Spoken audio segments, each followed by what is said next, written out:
Well, first and foremost, I want to, on behalf of my DG, AVM M.A. Mohammed retired, express profound sympathy to the Vice Chancellor and indeed to the entire university community on the unfortunate incident that befell the university.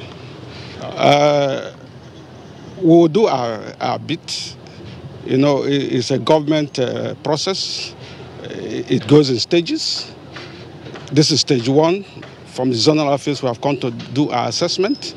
We'll compile the reports and we'll forward to Abuja.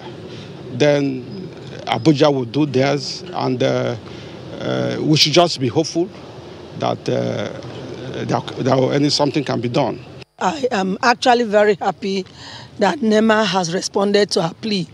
Please come to our aid and urgently too, because we can't continue keeping this. The rain is falling every day in Cross River State, in Calabar, and the more the equipments are exposed to rain, the more they are damaged.